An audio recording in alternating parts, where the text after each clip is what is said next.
Oi pessoal, tudo bem? Mais um vídeo. Então, hoje a gente vai estar falando aqui sobre julgamento, sobre fé, sobre algumas coisas e algumas paradas. Eu estava refletindo aqui, pessoal, e Deus colocou no meu coração como é tão fácil nós julgarmos os defeitos alheios, né? Como é tão fácil nós julgarmos o outro e não fazer uma autoanálise e vermos que nós estamos tão doente quanto os outros, né?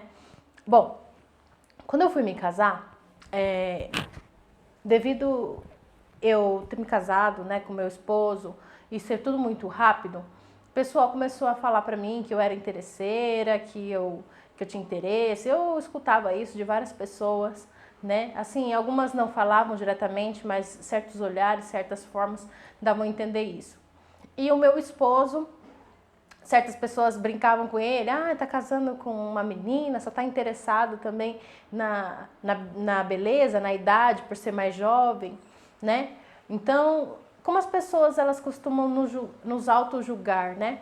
Mas as pessoas nos julgam sem saber, assim, toda aquela história, tudo o que teve antes. As pessoas, elas só veem aquilo que tá ali no momento, mas elas não sabem o que as pessoas passaram todo o anterior da vida. Por exemplo, eu quando decidi pedir a Deus para me casar, eu fiz uma lista. Eu fiz uma lista com todos os requisitos que eu queria do meu esposo. Fiz uma lista, coloquei lá que eu queria caráter, coloquei várias coisas. Coloquei que queria um homem que sim tivesse dinheiro, que tivesse uma... como que eu posso dizer? Que fosse inteligente. Eu fiz uma lista com tudo que eu queria, na verdade. E eu pedi para Deus, né? E refletindo aqui, às vezes a gente olha uma menina, olha uma mulher, né? Ou olha um homem, né? E a gente vê aquela menina com aquele senhor, né? Bem mais velho. E a gente fala, essa menina aí casou só por interesse, não sei o quê. Mas nós não sabemos que aquele senhor também pode ter feito alguma gentileza, ele pode ter aberto o carro para ela pode ter se interessado também na forma dele conversar, na forma como ele a tratou. Eu acho que a pessoa, quando ela não se casa somente por uma coisa. Porque vamos supor, não adianta a pessoa, um homem, ele ter cheio de dinheiro, mas ser um homem que espanca, por exemplo. Geralmente a mulher não vai querer se sujeitar a uma coisa dessa. Não adianta a menina também ser a menina mais linda, por exemplo, assim, né? E ser uma menina que talvez, sei lá, né? Tem alguma outra coisa que não chama atenção. Então, nós quando nós nos casamos por N motivos. E as pessoas julgam, entendeu? As pessoas colocam que foi somente um motivo. Casou só pelo interesse. Casou só pelo sexo. Porque, casou só por isso, casou só por aquilo. Porque, na verdade, todos nós temos interesse nas pessoas. Porque se a gente se casasse sem interesse, ia ser igual aqueles casamentos preparados, né? Aqueles casamentos de antigamente, que colocava uma pessoa aqui e a outra aqui, e aí a pessoa nem se conhecia, se casava e pronto. Mas nós temos interesse nas pessoas, seja interesse financeiro, seja interesse de admiração, seja interesse pela beleza, seja interesse pelo caráter, seja N interesses, né? Mas tá bem. Passando o tempo, e o pessoal fez isso. Só que eu percebi que Deus gosta de fazer o quê? Ele gosta de geralmente provar qual foi a real intenção que você tá com aquela pessoa, né? Porque foi assim, passado um tempo, eu estava casada com meu esposo, né? Ele perdeu o emprego e bem nessa época eu engravidei. Mas eu engravidei e a minha gravidez eu tinha muito enjoo, né? Eu não queria ficar perto do meu esposo, né? E meu esposo, por sua vez, estava desempregado. Então, Deus estava provando pra gente qual era realmente, porque o amor, ele não é provado porque você fala assim, eu amo aquela pessoa, tá casando com ela porque eu amo. Não. O amor, ele é provado nas dificuldades. O amor, ele é provado ali, entendeu? Porque falar que ama, eu falo que amo. Qualquer um fala que ama, te amo. Mas ali, quando tem uma dificuldade, você prova se você ama aquela pessoa ou não, né? Ou se era da boca para fora. Porque a palavra fala assim que o nosso coração é enganoso. E realmente, nosso coração é enganoso. Muitas vezes a gente acha que ama uma pessoa e a gente não ama aquela pessoa. E outras vezes a gente acha que não ama e quando vem uma situação, a gente prova que ama aquela pessoa. E porque eu tinha muito esse conflito na minha cabeça, como que era crer o que é crer em Jesus, né? O que é essa fé? O que é essa? Porque nós somos salvos pela graça mediante a fé. O que é essa fé? E aí Deus fez eu passar por tudo isso, porque naquele momento que eu e meu esposo, nós estávamos ali, no caso, ele desempregado, ou seja, já não tinha mais o dinheiro, e eu enjoada, ou seja, já não tinha mais o sexo, para ver se nós mesmos sem termos, né, certas coisas que nós gostávamos, se nós permaneceríamos. E para nos provar mesmo que muitas vezes são julgamentos, as pessoas nos julgam, mas as pessoas nem participam da nossa vida, entendeu?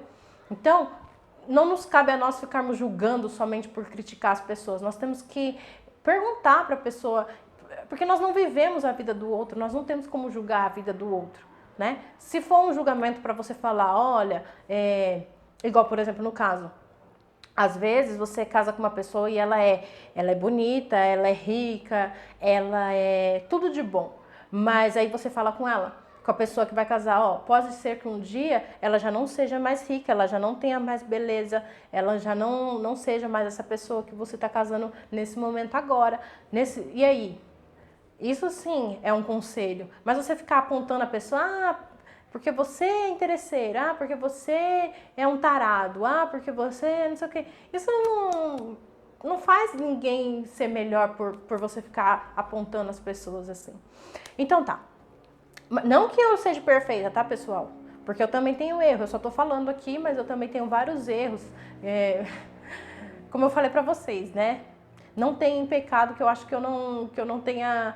É mais fácil contar os que eu não fiz do que os que eu fiz. Então... E tal. Aí Deus provou a gente, provou realmente se o que nós estávamos juntos por amor ou por N outros motivos, né? Ou por N outros interesses, né? Porque o interesse não é só em dinheiro, é N outros interesses. Amor ou interesse. Então, na prova se foi provado. É igual você vê, por exemplo, tudo na Bíblia tem um ensinamento. Naquela parte da Bíblia que fala do homem lá que estava com os pregos na mão, e aí e o outro também estava do lado de Jesus com outros pregos na mão. E eu acho que eles estavam lá crucificados junto com Jesus. E aí um falou, se você é Deus mesmo, então se salva. O outro falou, não, que me lembra de mim quando o Senhor estiver no reino de Deus, uma coisa assim. Aquilo ali, muitos podem pensar assim, mas ele foi salvo e ele não fez nada para provar a fé dele.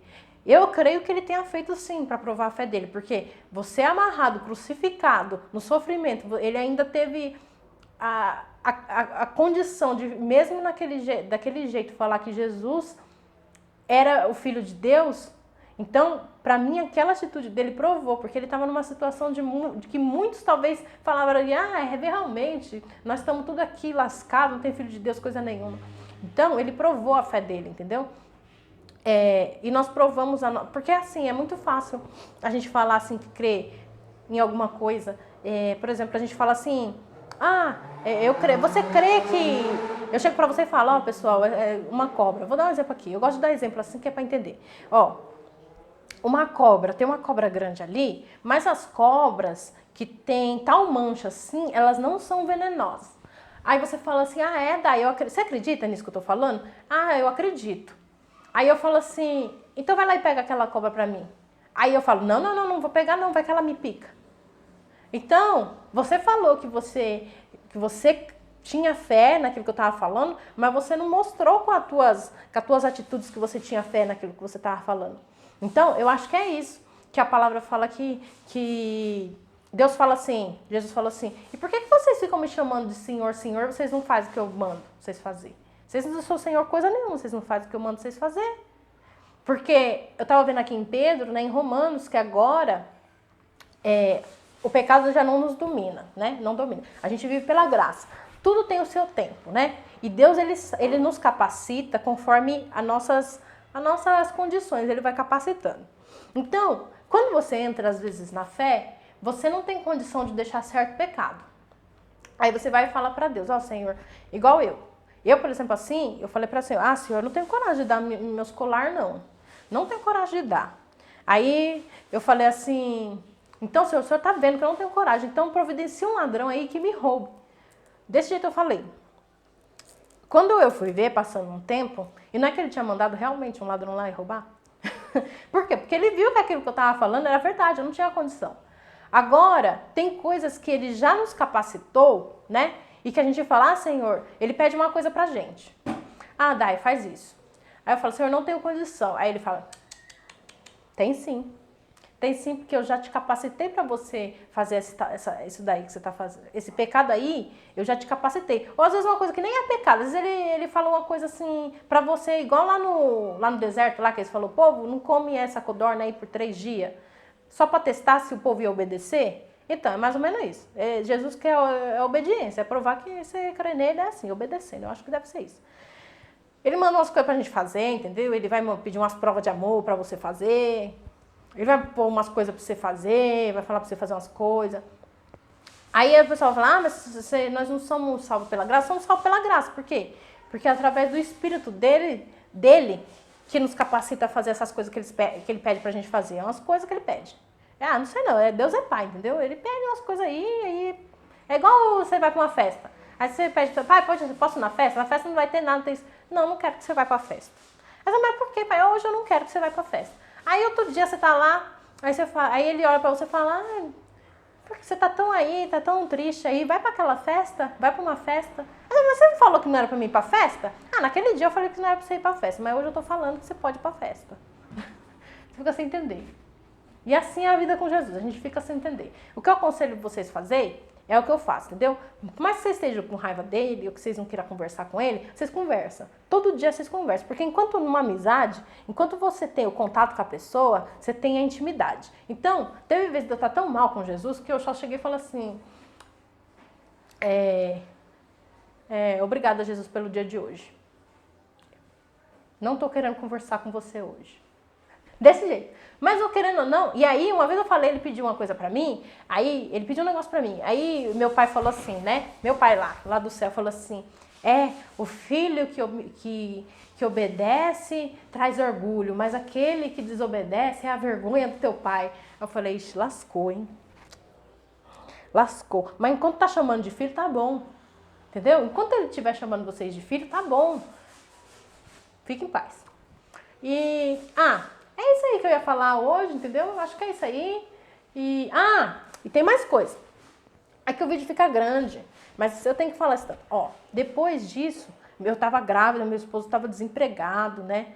Aí eu pensava umas coisas nada a ver, entendeu? Porque eu não queria ter filho. Aí eu pensei umas coisas nada a ver, né? Aí Deus falava comigo por música. Ele conversava muito comigo, entendeu? Ele colocou uma música do... I won't give up on us, even if the sky get rough. É uma coisa assim, uma música assim, ou seja, que eu não iria desistir, que ele não iria desistir de mim também, dá várias coisas. E ele conversava muito com música comigo, né, pra eu não fazer uma besteira, né, não ir para um possível aborto, não fazer uma besteira. Ele conversava muito comigo, entendeu? Falando que ia dar força. E meu marido estava desempregado, né? E a gente passando toda aquela dificuldade. E meu pai ajudando a gente. Aí na última hora, Deus providenciou um emprego para o meu esposo. Aí eu pensava, meu Deus, mas onde eu vou ganhar essa criança, né? E aí o meu filho nasceu prematuro, só que o hospital, o convênio, não tinha carência, eu ganhei no convênio, mesmo meu esposo tendo pouco tempo de trabalho lá. E é isso, entendeu? Eu gostaria que vocês não desistissem, que vocês ficassem firmes na fé, porque por mais que ele é Deus, né? Por mais que ele, algumas vezes eu sinto que ele se estressa com a gente, porque ele é pai, né? Mas às vezes eu acho que é assim, eu tava vendo um médico, e o médico falou assim, eu tenho que colocar os meus filhos para trabalhar, porque só eu trabalho aqui. E às vezes eu fiquei pensando, o nosso propósito é esse, né? Então, Deus, ele pode vir, ele pode trabalhar por nós todos. Mas como nós somos filhos, eu acho que ele fica lá em cima assim, pensa assim, vou pôr esses meninos tudo para trabalhar, que eles estão tudo sem fazer. Vai, menino, trabalhar. Poder, ele pode, mas ele quer, ele é pai, entendeu? Ele quer que a gente vá e a gente trabalhe para ele, que a gente ajude com ele, que a gente esteja envolvido nos negócios dele, que a gente seja dele, entendeu? O que eu tô falando aqui? Um monte de coisa, sei lá se vocês estão entendendo, não tô falando coisa com coisa. Então tá bom. Mas vocês fiquem com Deus, eu espero que vocês tenham entendido alguma coisa, vocês tenham gostado do vídeo de hoje. Até o próximo vídeo, tchau!